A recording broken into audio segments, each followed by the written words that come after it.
I mentioned to Dr. Orlowski personally that I was very appreciative of his presentation. I thought it was outstanding. And one thing that particularly piqued my interest was the material you gave us regarding Theodore of Mopsuestia and the question of the sacrifice as an immolation. Whereas he uses that term, he also talks about it being a commemoration of the cross. So there's not, it seems to me, at least in the snippet you gave us, there's not any suggestion of a re-sacrifice. But there does seem to be some sort of an appreciation for the fact that this is the sacrifice, the sacrificed, immolated body and blood of Christ. And so I was very intrigued by that. In fact, there's a professor down in Texas somewhere, Roman Catholic, by the name of Caresti, Rock Caresti, I think is his name, who tries to bridge the gap between the Lutherans and the Roman Catholics on this question. And I wonder if Theodore of Mopsuestia could help us there, because we've missed the boat, I think, in our knee-jerk reaction against calling the sacrament a sacrifice. Because of our knee-jerk reaction against Rome and the idea of an unbloody sacrifice and a re-sacrifice and all that sort of thing, we've failed to recognize the fact that the sacrament is the sacrifice of Christ given to us, and that's why we still use altars. So I wonder if you'd like to respond to that, because I was particularly enamored with that. No, that's a great question. Thank you for that. In fact, this came up in my dialogue with the Catholics that I'm involved in. We have well, the one where I went to the Vatican, yes, but there's also another one too, at the ECT, the group that meets in New York with the First Things. I don't know if you're familiar with that group.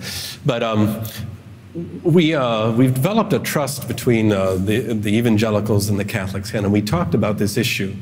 And I asked my Catholic bishop on the other side, I said, so why do you guys, teach this idea of re-sacrificing Christ? And he says, we don't teach that.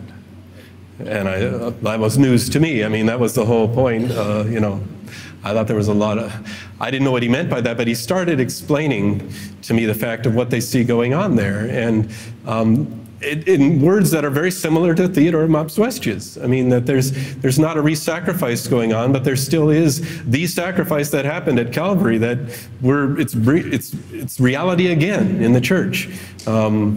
But of course, in the sense of how Hebrews understands that. So I hadn't read that Theodore text yet, though, when I talked with him. And I thought this would be an interesting way to ask if is this what Catholics really understand by that? Because I think we've caricatured them sometimes, and that's what he said to me. So please. There's one thing that is commonly said, I don't know how much they say it, but one thing that bothers me is when they talk about an unbloody sacrifice. Yeah. Because as far as I'm concerned, it's quite bloody. Yeah. It's the blood of Christ. Yeah. No, that's right. Yeah, and I think they're just trying to get away from, this idea of we're sacrificing something on the altar. And yet that, you do see that language, though, in the patristics to a certain degree, unbloody sacrifice on occasion. And in the Roman Catechism. And in the Roman Catechism. In the Roman Catechism, it's there as well. Okay, yeah. So what I find, I was the most unlikely person to have dialogues with Catholics, in one sense, how I started out. But I've learned a lot from the Catholics as far as what they really teach versus what we say they teach, even on the issue of scripture and tradition, and which I gave that paper on, and justification. Well, there's still some issues with that, I think. But I'm glad that you see that in Theodore, because that's what I saw too when I had come across that text. Theodore is one of these guys who's not that well known, Theodore of Mopsuestia. And the reason he's not known is because he was listed in the 3 chapters that were condemned at the Council of 553, Council of Constantinople II. And so he was condemned along with Theodoret and others because of this debate with Cyril of Alexandria and Nestorius. If you remember, this is a bit of church history, but Theodore was kind of on the side of Nestorius that way as teacher. So he was one who separated the two, the human person and the logos and the man assumed. And that was, of course, the church ultimately rejected that kind of whole formulation. I could get into a whole other discussion about how, well, I better not. But so I decided, he had a lot to say, and we translated his commentary on John and some other materials. And this, by the way, the thing that I quoted, those catechetical lectures are in the Woodbridge Studies series. But I think he's a good bridge figure myself. So we should read him some more. Oops, sorry. Thank you. So many questions and so much to ponder in your presentation. As I heard this, there came to mind something that appears, as I'm sure most of you know, at the end of the catalog of testimonies appended to the Book of Concord. If someone has a copy of the Book of Concord with the catalog of testimonies, I would be very grateful if they could bring it to me or just read what I'm going to mention from your place. But at the end of the catalog of testimonies, there's this quotation from St. John Chrysostom, and in the margin, it says that this is against the papal or papistic notion of the sacrifice of the Mass. But it's very interesting in that it speaks of how he's talking about the distinction between the one offering of Christ, the many celebrations of the Holy Eucharist, and so forth. And do we have a copy of the Book of Concord here with the catalog of testimonies? Yep. You want me to read it? Yes, at the end of the catalog, I'd read the marginal note as well. Since he is offered up in many places, are there many Christs? Not at all. The one Christ is everywhere, being completely here and completely there, one body. Whereas he who is offered in many places is one body and not many bodies, so is he also one sacrifice.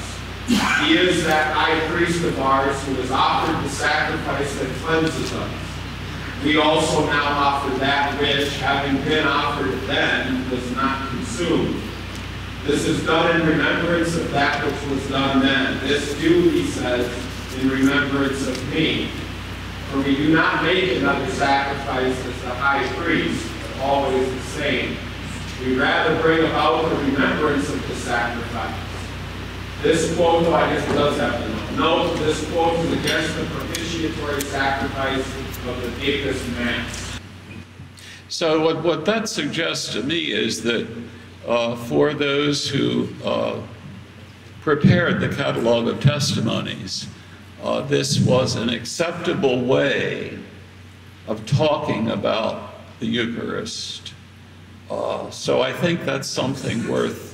It sort of ties in, I think, with Theodore of Montsuestia and so forth. So, in fact, I believe it's in the Apology where they say we can talk about sacrifice. Yes, in the Apology, in Article 24 of the Apology, there is a discussion of that. And they said, we don't mean this, but we can talk about it in this way. Yeah, so. The phrase unbloody sacrifice, that is a phrase that has become kind of, excuse the expression, boogeyman in Lutheran circles. And I remember vividly Dr. Peepcorn saying that, it somehow, I think what it suggests, even though it may not say that, it's sort of what we took to be the summary of everything that's wrong in the Roman doctrine of the sacrifice of the Mass, the unbloody sacrifice of the Mass. And yet that phrase, unbloody sacrifice, it does appear in the patristic literature, and it appears in the Eastern liturgy as well.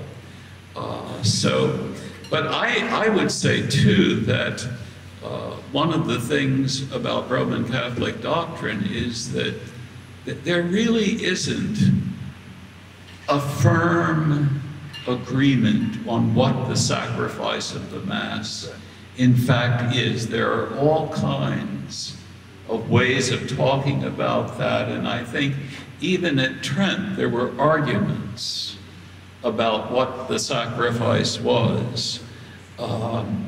An interesting sideline is that back in the pre-Vatican II days when, and to some extent even today, when there was a tremendous argument between Roman Catholics and Anglicans about the validity of Anglican orders.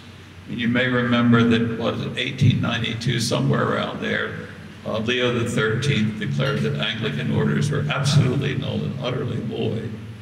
And popular or prevalent Roman Catholic theology said one of the main reasons for that is that the ordinal was changed in such a way that it didn't talk about, quote, a sacrificing priesthood, a sacrificing priesthood. Well, in the mid-60s, there was a convert from Anglicanism to the Roman Church, a man by the name of John J. Hughes, who wrote a book on the question of the validity of Anglican orders. I believe the title was Stewards of the Lord. And in there, it's interesting that a convert would say this. He says that really, if you just read the texts of the Mass as they stand, there is no place actually where it is said that we offer the body and the blood of Christ. It speaks of offering the host, the cup. And the astonishing conclusion that John J. Hughes comes to is that the only way you can speak of the sacrifice of the Mass, really, is that the prayers are offered, the bread and wine are offered, so forth and so on. And that the priest, I mean, he simply speaks the words of Christ. And the only sense that there's a real sacrifice is that the sacrificed body and blood of Christ are present on the altar. And I think that's pretty much what we would say. And I think John Stevenson's book on the Lord's Supper, he has a very, if someone remembers that more clearly than I do, he too has a very good discussion of that, in which he proposes a formulation. And he objects to the particular Roman Catholic view. He calls it the extra-Romanisticum. Remember that? Anyone who's read Dr. Stevens? The extra-Romanisticum. So, yes, so there's much. I guess we were speaking about kneelers and weepers and all of that and so forth. And I just have one question that comes to mind, and it's sort of in a way odd, maybe not. But I sometimes think that the only way we will ever resolve this problem of closed communion is to restore the dismissal of the catechumens.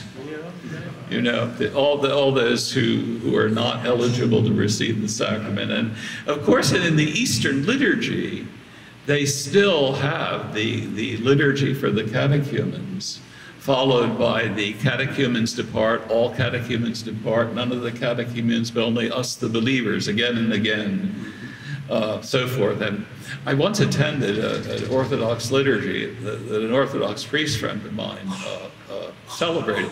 And for some reason, I had to leave early.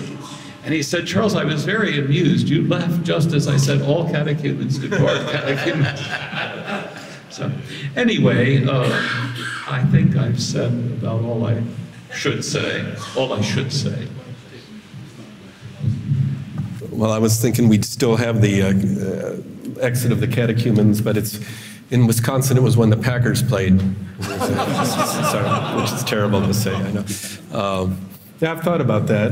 In my dad's church growing up, I think he had a time when people would leave when he started the communion liturgy. That was just how they did it back then in the 60s or early 70s. So I don't know where that, when we used to do that, I think, to a certain degree, didn't we? Yeah, but that was. Well, no, I know it wasn't the same. I know. I know, but still, nonetheless, you could have used that, right? Yeah, is simply what I'm saying. So forget about the Packers and just, no. Thank you. Thank you. I'd like to, in further answer to the gentleman that asked the question about where the rubber hits the road on penitence and admission, penitence and admission. On Maundy Thursday, historically, there were 3 great masses. The last was the Mass of the institution. The second is the Chrism Mass, where the bishop comes and blesses the chrism that's distributed to all the churches from the Basilica. And Zion continues in that tradition. We continue to have a Chrism Mass. The first Mass of the day was the reconciliation of the penitents. And the penitents would come to the front door of the Basilica in sackcloth. And they would lay face down on the pavement, and the bishop would speak to them, admonish them, and then forgive them. And they would vest and then enter, but only into the very back of the nave, where there was a second round of absolution before they were admitted. And this is also in conjunction with the Great Vigil, which is much older than the reconciliation of the penitents, so that those being catechized would be admitted to baptism and then receive Holy Communion for the first time on Easter. So just in follow-up to that. That's great. Thank you. Sure, yeah. And the language that you heard in the liturgy today, especially about sacrifice, you heard that word a number of times in our liturgy. This is ancient language. It goes back to Hippolytus, it goes back to the apostolic constitutions. And it's not wrong to say that there is a right understanding of Eucharistic sacrifice. We've already spoken about the Eucharist as the center of that. And Father McLean mentioned the offering processional. And we also have this language about all that we are and all that we have as living sacrifices. So this, rightly understood, there's no problem at all with Eucharistic sacrifice. But we do have a knee-jerk reaction to it. The words make us nervous. Yeah. Yeah, and it is that kind of anti-papistic. I was interested that someone said there was a margin note in the Book of Concord that the editor said that Chrysostom was speaking against a papistic practice. There were no popes in Chrysostom's time. That's right. That's a later emendation that's anachronistic. Thanks. I also want to make a few remarks and throw it back to you regarding penance. The sacrament of penance is really complicated in the medieval Roman Church, and I mean, you can hear in the apology the frustration, because it is deliberately complicated because they're really evil about it, and with the sale of indulgences and so forth. They say one thing, they do something else. I think if we go back and we look at the sacrament or the idea of penance in the early church, again, recognizing there's lots of things. If we put the best construction on it, my understanding of it, the way it was meant to work was that you get drunk, you slap your wife, you come the next day to the pastor, you confess, you're absolved. They're absolved unconditionally. And then the pastor says, now what can we do to help you so that this doesn't happen again? Here are some spiritual exercises that will strengthen your faith. Say the Lord's Prayer, say that. And, you know, that obviously could easily be abused, and maybe it was never done real well anywhere. But at the same time, I think we ought to be able to recognize that that's a Christian attitude. And I wonder if in some ways, and I'm not casting stones, I mean, I agree with you. I want to tell them they're forgiven. And not only do I think I sometimes have maybe done that a little too quickly and not actually allowed them to confess, but I wonder if it's actually irreverent. That it's actually irreverent towards the offense that has been caused, towards the danger to the community and so forth. That to not take sin seriously is to actually not take forgiveness seriously. And I am definitely of the opinion that the Missouri Synod has a soft antinomian problem. I like that phrase from Mark Serberg. I think that's that says it well. There is this kind of reveling in the gospel that is irreverent to the gospel because it's cheap in a sense. So I don't know if you want to react to that. First of all, to say amen to that, you know, I mean, of course, Bonhoeffer talks about cheap grace and all that, which I I think that's more the reality affecting our church today, rather than people worrying about their sins or their conscience being bound. If anything, their consciences are a little too free. You know, but we recoil at that pretty quickly, saying, you know, you're just, and I don't know if it's because with our Walther law, you know, reading Walther and all that, sometimes he talks about David not being forgiven, you know, he would have been in hell had he not repented. And so we kind of, I don't know, we want to center on the gospel, but we don't understand the gospel is both law and gospel. And I'm not ever saying that the church fathers did it all right. I hope everybody hears that loud and clear. But I am saying I've learned a lot from them by reading them. And what I see them doing is giving me a outside lens. So, you know, from outside our culture, outside our time, to say, as a diagnostic tool, are we really doing things the way we should? And when you see what they were doing, and when they were confronted by many of the same problems, and even worse, frankly, in some ways. Yeah, we have the internet, but they had, you know, the temple prostitutes and all that. So I really wonder if we've taken sin seriously.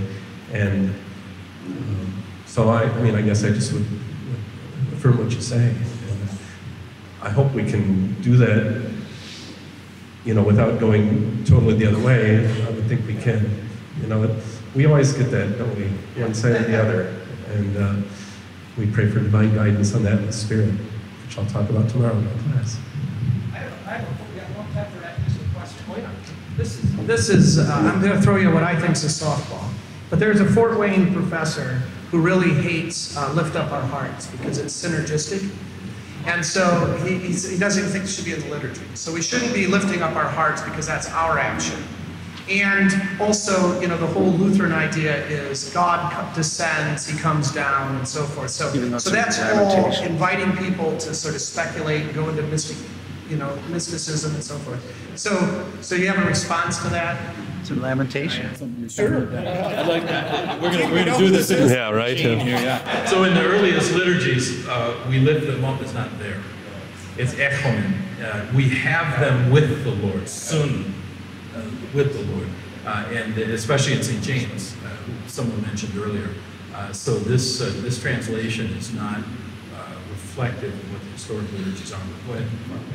Well, that was going to be part of what I was going to say, that, you know, we have them to the Lord, but the Lord also has them, of course, too. But, I mean, I think of Chrysostom on Philippians 2 when he talks about, you know, God is at work in you both to will and to do of his good pleasure, and that even that very lifting up is only enabled by God himself, of course. But that seems like a pretty tough thing to hang your hat on as far as, you know, this, I don't know who the professor is, but that would be where you want to focus.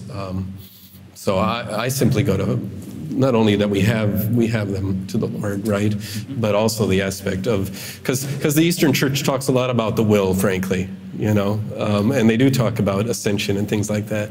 But if you read somebody like Chrysostom, who's in some ways reacting against Alexandria, I suppose, but he'll talk about it. God does everything with your will too. You know, he'll talk about that, and I was very happy to see that because that it is God who is at work in you both to will and to do of his good pleasure. Says that even my will is God's will working in me. So. And he's the one who's lifting up my heart. And frankly, I have trouble leaving behind the things of this world. Every time I hear that, I'm convicted. And I don't want to be convicted. I want to be up there, you know, I want my heart to be with the Lord. And I think that's the whole point. And to me, I just get frustrated when that gets cut out of the liturgy, because I'm missing that. And I haven't had that reminder to me to have my heart with God. So that's how I see it. I'm going to do a time check real quick, but I think we do have a little bit of time for questions. Yes, we do in 10 minutes. Okay. So if there are any ask these guys questions. From the floor, for any of the gentlemen on the panel, I would certainly take them. I'd like to return to something. Okay, Father Eckert wants to continue. Thinking a little bit more about this distinction between the re-sacrifice and the presentation of the sacrifice. I wouldn't want to say, and I'm sure none of us here would want to say, that we agree with Rome on that, because although there's a lot of language that sounds okay to us, on the other hand, they got this idea that the priest confects the sacrament, and so as he does this, he confects it in two kinds. And as that is done, you have the body here and the blood here, and in some mystical sense, the sacrifice is occurring again. I think there's a right way and a wrong way to look at that. So I just was wondering if you might like to explore that. Yeah, thanks for that. I mean, I think in one sense, and this is what I would often run across in other discussions as well, we always have to ask them to define terms, and we have to define terms as well. And so, and not only that, I mean, we still have to look at the underlying theology behind everything. And if there still is a sense in which, you know, it is my work that earns my way with God in some shape or form, no matter how all the other things you say, we still have that at the heart and core that we can't let go. And that's why, for instance, I was involved in a dialogue with the Catholics on Mary, okay? It was, I think we titled it "Do Whatever She Tells You" or something like that. And it was part of this Evangelicals and Catholics Together group. Well, this ended up being one of the first times where it was evangelicals and Catholics apart, you know, because of when we started defining terms and trying to figure out what's going on with Mary and what they were teaching, we realized that there was just a point where we could not go, and we had to state that explicitly in the document then too. And a number of people were kind of frustrated and disappointed with that. And I said, no, actually, this is a good thing, because we're not saying we're covering over differences. We're not just using terms in whatever way so it'll sound good, but we're actually, we've gotten to the point where we've nailed the head on what's wrong, you know, and that's where we need to have further discussion. And so I think the same thing with, you know, the liturgy of the Eucharist. Before we go and just take lock, stock, and barrel, we would have to talk a lot more, you know. I'm simply saying I think we caricature sometimes what they're saying, and I look to have what I tell my students is a sympathetic but critical ear. And usually we're critical and maybe sympathetic later, you know. And I'm just hoping that we can be more sympathetic, but also, you know, have our antennae up and we know our theology. That's a gift that we have, and we wouldn't want to lose that. So that's kind of how I look at that. You know, you've pointed out another area where we'd have to say, wait a minute, what do you mean by this? And I don't think we can go there.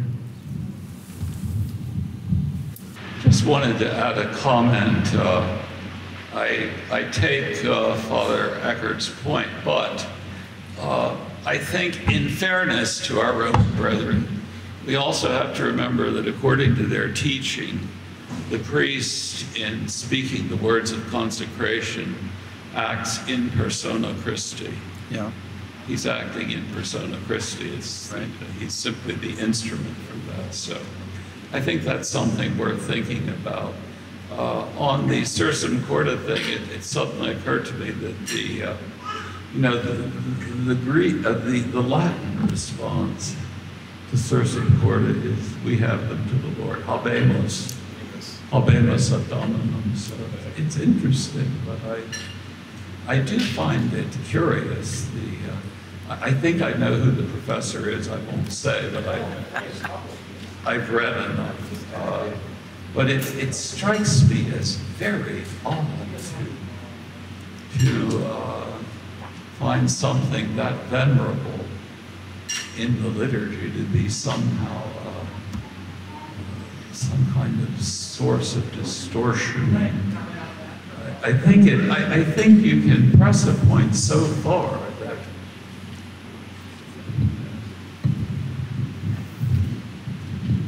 I mean, I think this is not, I'm not speaking out of school. I mean, this, Dr. Misaki is you know, this is public, and I mean, he's not being irreverent or disrespectful. He's just raising the point. But what he is concerned about is that this is a point of law in the liturgy, and he really wants the liturgy to be all gospel. And he always brings up that we have, this is what it should be. So, I mean, he has a point. My kind of reaction to it, though, is that actually the liturgy serves to keep us from going too far. And I think that, I mean, I do think that actually C.F.W. Walther's, the publication of those theses after he died, an old man's dying lectures to these students because he didn't trust them to preach. And then we take it as a dogmatics text, and we exaggerate it, and then we use that, that's the lens by which the liturgy is judged, and we become actually possibly sectarian and antinomian. Whereas I think that the liturgy kind of gives us a fullness and it kind of reins us in, and maybe it actually keeps us Christian. We say that often about Luther, right? Thank God for the liturgy. It might be true for us. You know, we're so arrogant in thinking, assuming that, of course, we just have this pure gospel, we know what it is.